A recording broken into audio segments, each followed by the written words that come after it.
masculinity, and all of you ladies simp over this damn man on TikTok.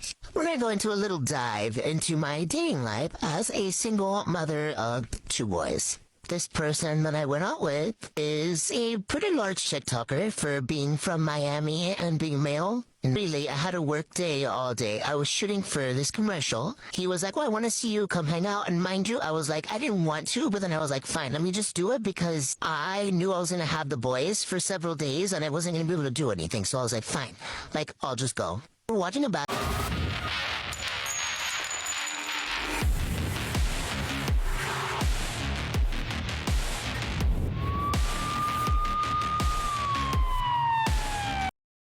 Gentlemen, welcome back to another video. I hope that you're doing well. It seems that we got some tea here from this plastic woman. Ah, man. You really have to stand out when you're living in Miami, from what I understand, and this woman is definitely getting on that. You know, I was listening to Jay Waller say if he was a woman, he would be doing the exact same thing because he understands how important it is, and we do too, but I digress.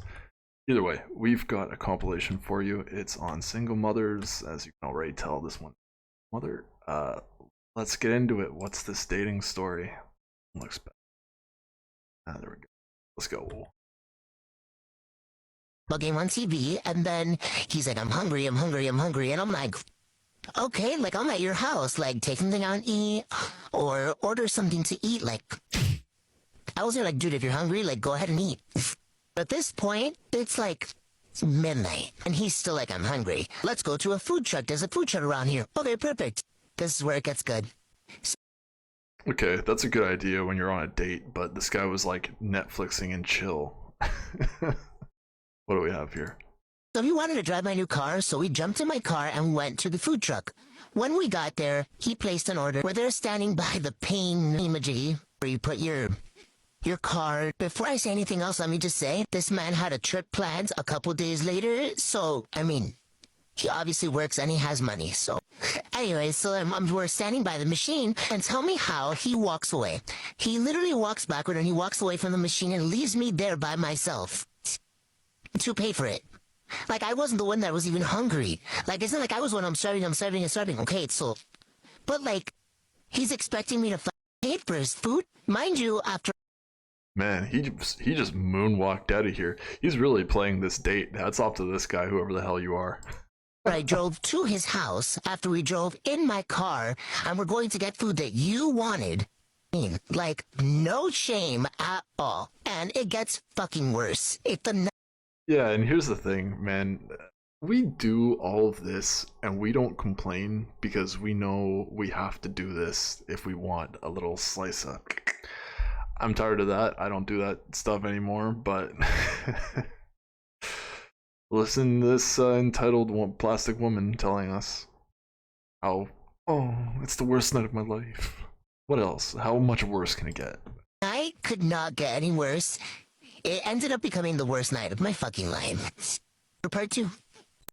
I just got out of a 6-year relationship, and yesterday my oldest son, who was only 5 when we started dating, got in trouble with his phone at school. They told him, I'm going to tell your mom and dad, and his response was, well, I don't have a dad. A little backstory, my son's biological dad passed away when he was 5, and... That is tough. I know I hawk on single mothers here, but that is really tough. Yes, believe it or not, I do have an ounce of empathy left in me. I'm kind of curious what this is going to go on to, but this is the only slice of empathy I have, is when one of the 2 parents passes away and has to deal with the child by themselves instead of their bad actions, you know, not using birth control or going another route, which is unfortunate. But in any case, I'm curious what this story is. I had just started dating my now ex-boyfriend. His dad passed away after we were only dating for 6 months, and now we just hit almost 6 years when we decided to break up. So I really want to get this message out to anyone who does date single parents or wants to date a single parent, or you are a single parent, that your relationships are going to directly affect your kids. Now, I did my due diligence when we started dating. dating. He was very good with my son, and then we had a kid of our own, and I don't know, something changed, but their bond just was not like getting to where it should be for being together this long. And I ultimately decided to end the relationship for my son's sake. And frankly, he wanted to end the relationship as well. And now I just feel terrible that this was like his second dad figure, and he's just up and left. He won't even talk to him or do anything with him. So oh, wow. That's tough. That's really tough for that kid. I really wonder if the mother made him feel that way or what happened there. But yeah, it's another thing for those that are choosing to date single parents out there. You can put in all the effort you want, try to be a part of this kid's life, and it still might not be enough, and they may end up leaving you. So proceed with caution. it's just me and him now again, which I know is for the best, because I'd rather it just be us than have like a fake relationship or to be living like you're walking on eggshells. So yeah, if you do decide to date a single parent, just know that you're also choosing to date their child. When you choose to commit to that parent, you're also committing to be there for the child. And kids are the innocent one in all of this, so it's just like super not fair to them. I did the best I could to make this relationship work, but ultimately I knew that it wasn't going to work because he wasn't getting to where I wanted him to be. So now we're co-parenting our 4-year-old together, but my oldest son I have full-time, and I'm just trying to help him in this situation. He overall seems like he's in good spirits. I keep checking on his emotions, and he seems fine, but he's also good at hiding his feelings, I think, and it comes out in other ways, so I'm just going to keep an eye on that. Definitely going to look for like a therapist, but I just thought I needed to get this message out in the TikTok world, and for all those people who are deciding to date as a single parent, or again, if you choose to date someone who does have kids. No, but let's really talk. Well, that was quite a story. I don't think that your son having emotions and not knowing how to deal with them necessarily means taking them to a therapist. Maybe you could ask them what's wrong in their life, if anything at all. You know, kids get moody. Anyways, let's continue. About it, because you're talking about a woman who was in her 20s, had her whole life to pick a better option, and decided to settle for some unattractive older man twice her age who's an obvious cheater just to live middle class. Like, I at least give it up to the gold diggers who end up with these old heads and end up living these luxurious lifestyles, and every time you look up on their Instagram, they're in some different country and on somebody's yacht. That at least makes sense. But to live middle class for all of that?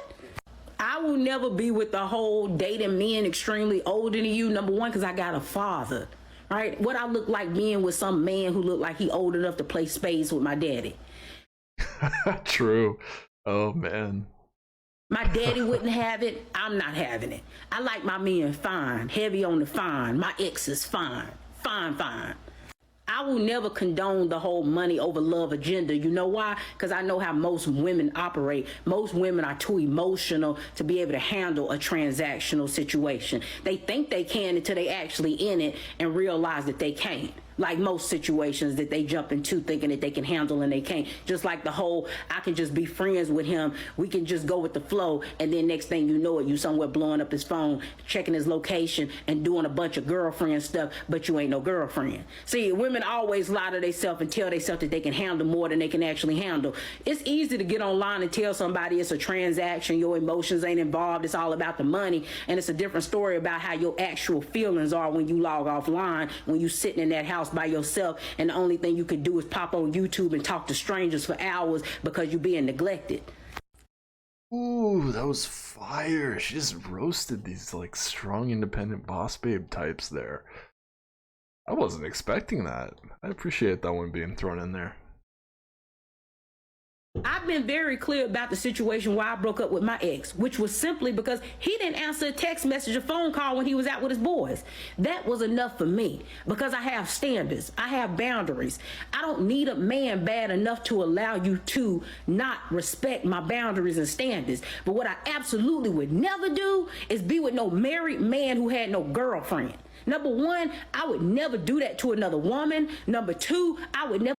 And you know, hats off to her. It's pretty much exactly like what gets passed around in the manosphere, or the red pill. You know, you wouldn't let your girlfriend go out with her girlfriends, and if she just doesn't provide any sort of communication or whatnot through the night, that is definitely not a good sign. Oh, I get it in her case. I wonder maybe if there was a bit more there, but perhaps that'll be said. Would be dumb enough to think that I could take another woman's position and that man would end up doing the same exact thing to me. I seen somebody make a comment in my comment section saying, I thought you said you ain't had no problem with her. I don't have a problem with her, but I'ma always call out hypocrisy. But if you think that me calling out her hypocrisy is me having to automatically have a problem with her, that shows how childish you are. I'm a grown woman. I got my own mind. I'm a free thinker. I can speak on whatever I want to on my platform whenever I want to. I don't have to be in agreement with anybody 100%. I gave her props on when she tell the truth about stuff, and I'ma also do the same thing I did with Kevin Samuels when he was bogus on the stuff that he said. I called him out on his bogus stuff. I'm calling her out on her bogus stuff. I don't have a problem with him. I don't have a problem with her, but I'm gonna call out it when I see it. Well, all right. And again, rest in peace, Kevin Samuels. Man, it's been quite some time since he's passed. My God. Anyways, yeah. Luckily, women have that free speech, my apologies, platform being TikTok, where they can discuss whatever the hell they want, and there's absolutely no censorship there. But here on YouTube, we have to do what we do. We have to say certain things or change language to fit the algorithms, and it's an absolute shame. That's why Taylor's always pushing you guys to go check out his locals, which Hidan and I will eventually have. But anyways, I digress. I want to thank you for watching. We've been watching this compilation for nearly 12 minutes now. I appreciate you. With my spiel on YouTube, liking it gets it out to more people. Subscribe if you haven't already to show that you're interested in the channel. And if you're not, that's okay. I'm not everybody's cup of tea. Hit the notification bell if you want to keep on getting the notifications that I'm putting out episodes, because I'll sometimes do it every other day or the next day if I see that the views are high on a video. But until next time, I appreciate you watching as always. Thank you, enjoy the rest of your day, and I'll have new videos for you very soon. Always do your due diligence so you don't end up dating single mothers. Oh. Till the next one, take care. Bye now.